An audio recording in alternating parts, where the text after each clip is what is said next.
Hello दोस्तों मैंने आपको सेल मेम्ब्रेन के बेसिक कॉन्सेप्ट के बारे में बता दिया था। तो आइए कुछ इम्पोर्टेंट क्वेश्चन करते हैं जो सेल मेम्ब्रेन के ऊपर पूछे गए हैं। पहला क्वेश्चन है, plasma lemma is another term for, मतलब प्लाज्मा लेम्मा को दूसरे किन नामों से जाना जाता है। तो प्लाज्मा लेम्मा को तो पहला टर्म यही हो गया प्लाज्मा लेम्मा। दूसरा जो टर्म है उसको बोलते हैं प्लाज्मा मेम्ब्रेन। क्या बोलते हैं? प्लाज्मा मेम्ब्रेन बोलते हैं, या हम बोलते हैं सेल मेम्ब्रेन, या हम सेल मेम्ब्रेन बोलते हैं। Okay, cell membrane. तो प्लाज्मा लेम्मा को और दो नामों से जाना जाता है। एक तो हो गया प्लाज्मा लेम्मा, दूसरा हो गया प्लाज्मा मेम्ब्रेन, तीसरा हो गया सेल मेम्ब्रेन। तो आइए देखते हैं ऑप्शन में क्या दिख रहा है। तो ऑप्शन में ऑप्शन नंबर सी दिख रहा है, plasma membrane. Okay, plasma lemma का दूसरा नाम है प्लाज्मा मेम्ब्रेन। तो राइट आंसर हो गया option number C. Next question है, the term plasma lemma was introduce by.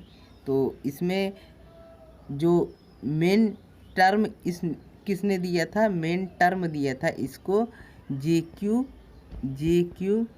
Plover ने, PLOWER, जे क्यू प्लोवर। मैं फिर से लिख देता हूँ, ये टर्म किसने दिया था? जे क्यू प्लोवर, जे क्यू प्लोवर ने ये टर्म दिया था। ओके, तो आइए देखते हैं ऑप्शन में क्या दे रहा है। ऑप्शन में तो यहाँ पर कुछ नहीं दिख रहा है, लेकिन जे क्यू प्लोवर काफ़ी ज़्यादा करेक्ट है। अगर आपको जे क्यू प्लोवर ऑप्शन में नहीं मिले तो आप सिफ्रिज लगा दीजिएगा। राइट आंसर क्या हो जाएगा? Option number A. ओके, चलिए नेक्स्ट क्वेश्चन की तरफ चलते हैं। नेक्स्ट क्वेश्चन कह रहा है, the major constituent of biological membrane is.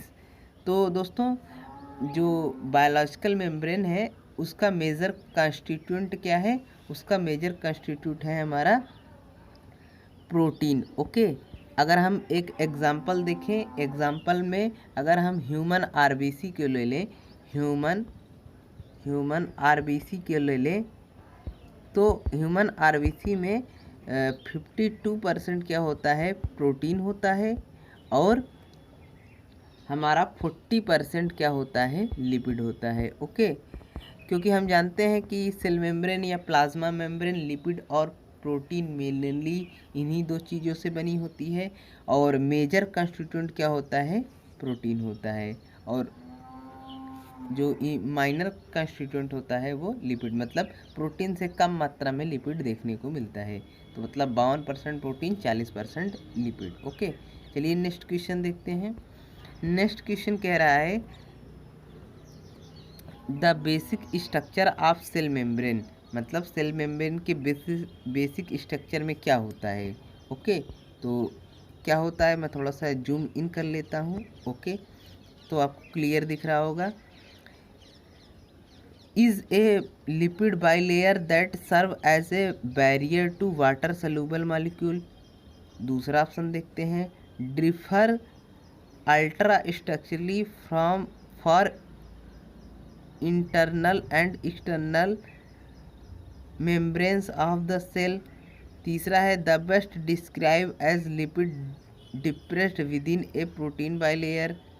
चौथा है, visualize by laminar structure with transmission electron microscopy. Okay, तो यहाँ पर हमको कई सारे ऑप्शन गलत भी दिख रहे हैं।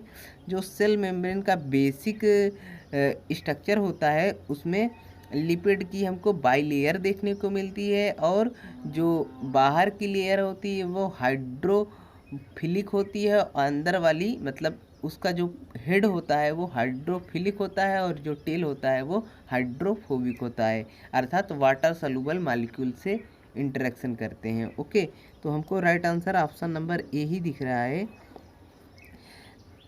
The basic structure of cell membrane is a lipid bilayer that serve as a barrier to water soluble molecule. तो राइट आंसर क्या हो जाएगा? Option number A. ओके, अब चलिए नेक्स्ट क्वेश्चन की तरफ चलते हैं।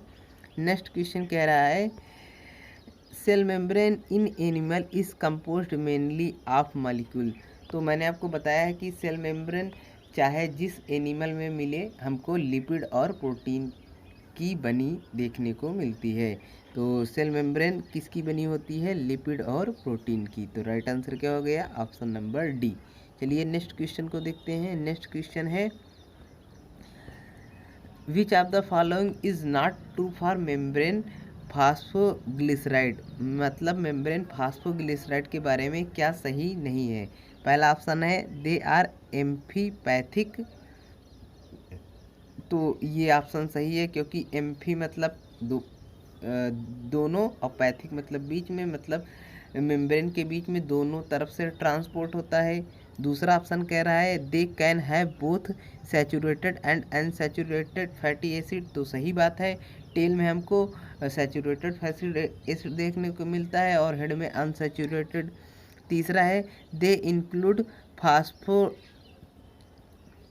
फास्फेटेड choline phosphatidyl ethylene not animal and cholesterol among other, they have two fatty acid attached to a glycerol. तो ऑप्शन नंबर जो सी है ये गलत है।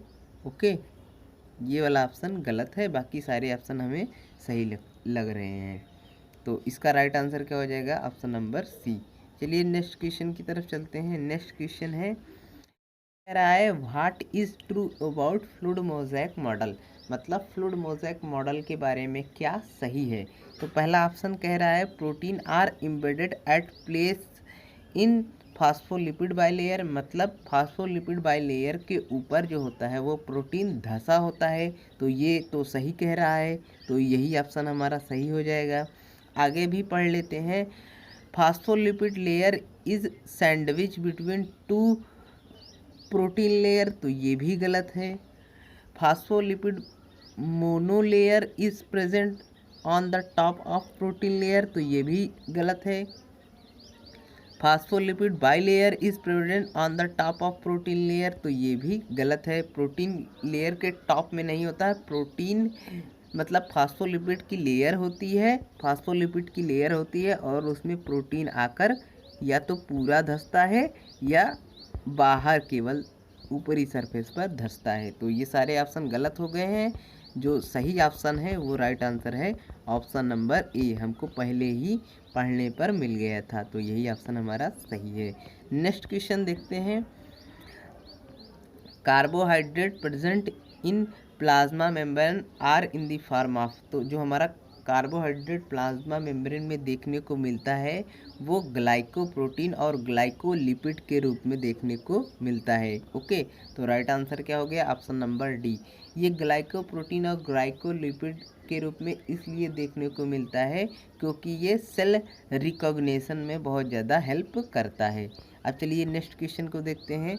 नेक्स्ट क्वेश्चन कह रहा है cell recognition and adhesion occur due to biochemicals of cell membrane named, मैंने अभी आपको बताया कि सेल मेम्ब्रेन के रिकॉग्निशन में कौन हेल्प करता है?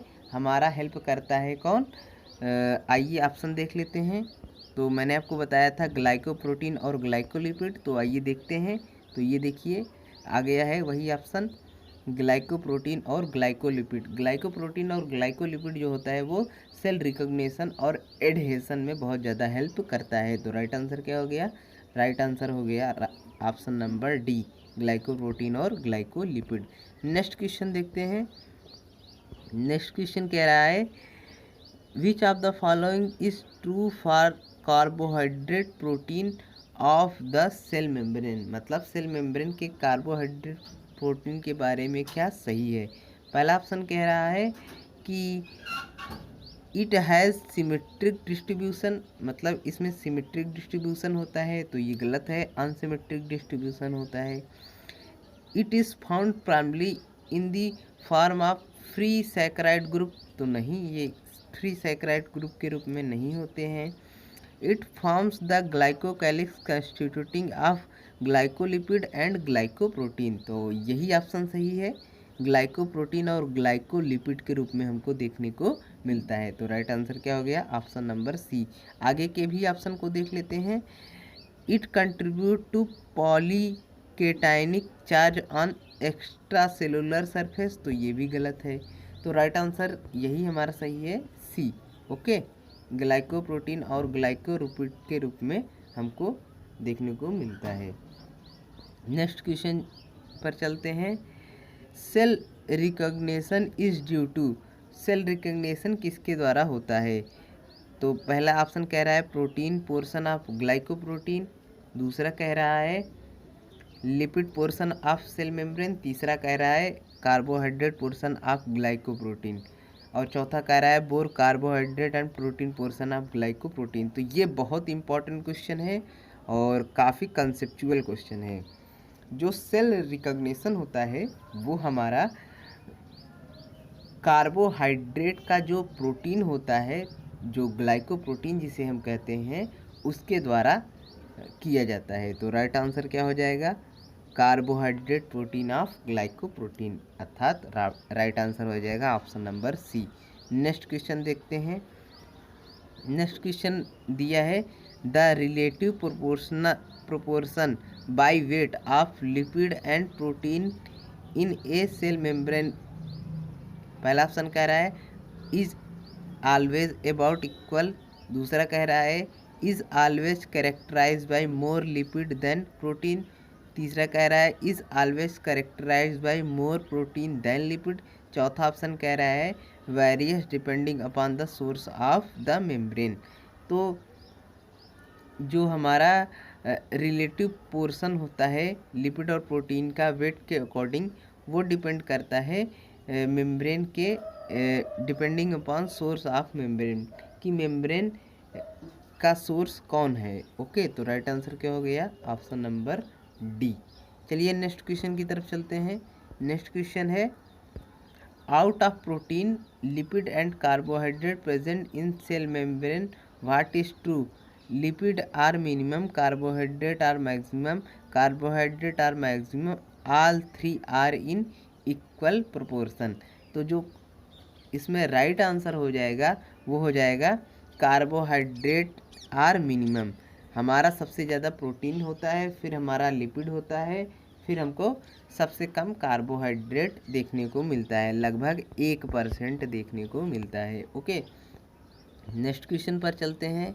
नेक्स्ट क्वेश्चन कह रहा है phospholipid molecule in a membrane are arranged with their, जो उनका हेड होता है वो बाहर की तरफ होता है और जो टेल होता है वो अंदर की तरफ होता है। और हेड कैसा होता है? हाइड्रोफिलिक होता है, और टेल कैसा होता है? हाइड्रोफोबिक होता है।